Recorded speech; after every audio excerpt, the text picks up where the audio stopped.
I'm now joined by Professor Adriano Nuvunga, Executive Director of the Center for Democracy and Human Rights. Prof, a very good afternoon to you. Thanks very much for your time.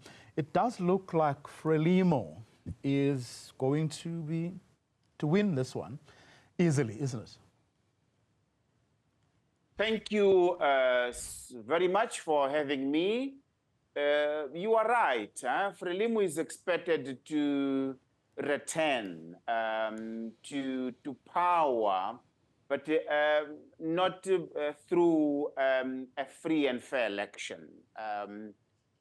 We see that the institution of electoral governance here in Mozambique is once again doing everything in its power to bring Frelimo back to power. Let's start from the exclusion of CAD. CAD is the political coalition that was supporting Venancio Mondlane, the independent and credible newcomer that is seriously contesting the presidential election. In fact, it is the first time since the passing of the late Nyakama that the Frelimo candidate is facing a real contender. So I correct you, the two front runners are not Chapo and Osuf Momad, but Chapo of Frelimo and Venancio Mondlane, who is an independent because they have excluded his political group. And all this, it is in paving the way for Frelimo to return to power. What has gone wrong within Renamo? Because, Mondlane left Renamo to run as an independent. What happened is that Renamo is controlled by Osuf Momad, who is perceived as eating with Frelimo, is eating from the same pot with Frelimo, and hence the internal fighting which led to Venancio Mondlane to break away. He has broken away also because, if you recall, in the 2023 local government elections, Venancio has done incredibly well. And in fact, he won the election here in Maputo. And when he was organizing a post-election demonstration demanding electoral justice, Momad said, "Oh, don't do that."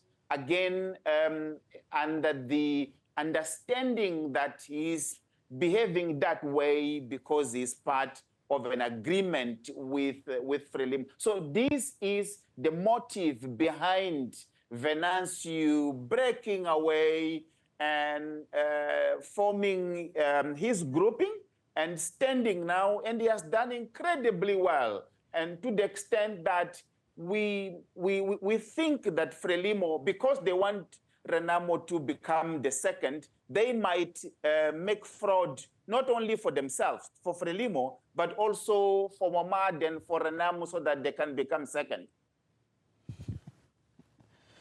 Interesting. And then a lot, of course, is at stake, here, because Mozambique, as things stand, is among the poorest countries in the world.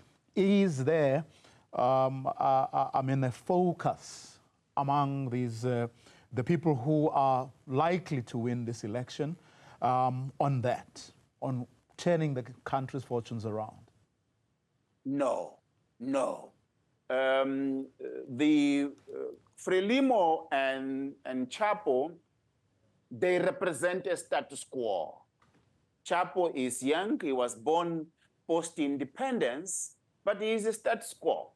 Starting from the primary election where he was elected within Frelimo, which it was not inclusive, it was not open. So he came up as a result of broken politics within Frelimo. It does not reflect a policy shift within Frelimo to bring a young person that would galvanize the nation, but rather is perceived as someone who can be a sycophant of the current leadership.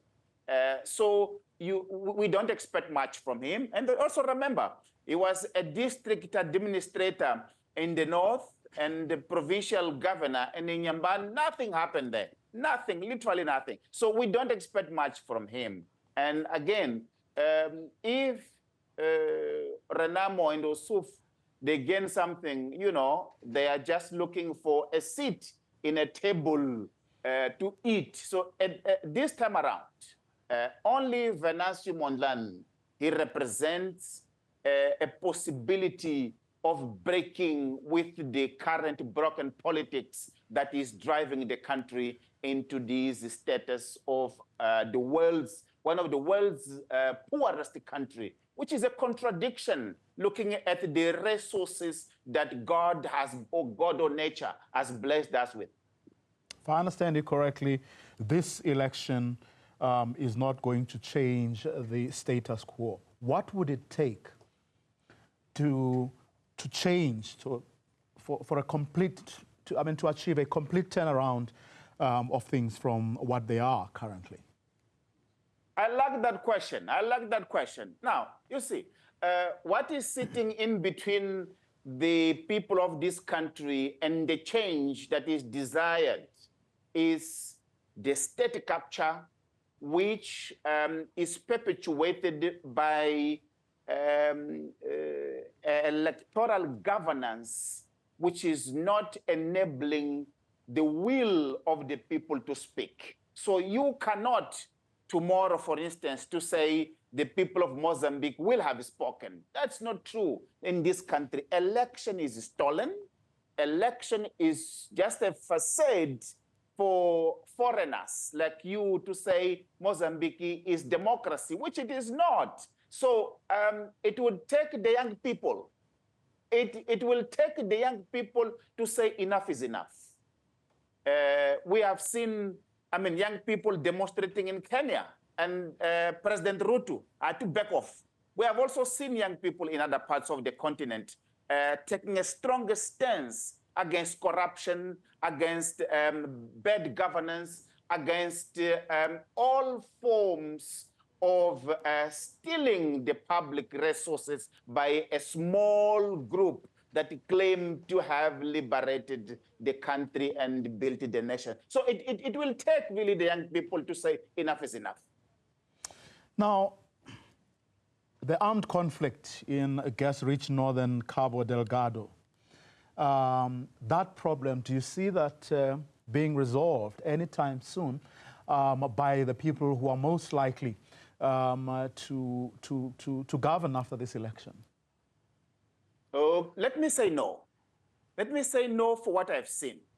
You know, the incumbent, the current president, who is outgoing president, he has done something terribly wrong. He has signed an agreement with Rwandese state security company for a protection contract in northern Cabo Delgado of the gas interests. That goes against what is needed to solve the problem. What is needed there is an inclusive dialogue and a proper governance to make sure that the gas benefits or the extractivism benefits, it benefits the people of the country and of the Cabo Delgado in particular, but also it ensures that the democratic mechanisms, they deliver for the people and not being captured by a small elite-centric group. So by signing these agreements, is perpetuating the root causes of the problem. And regardless of the current discourse, both by Chapo and other candidates, I don't see them being bold and doing what it takes to solve the problem. I was, though I did not like, I criticized Mr. President Ramaphosa for allowing Chapo to visit him at a time of a campaign here in Mozambique. But I saw an element in that.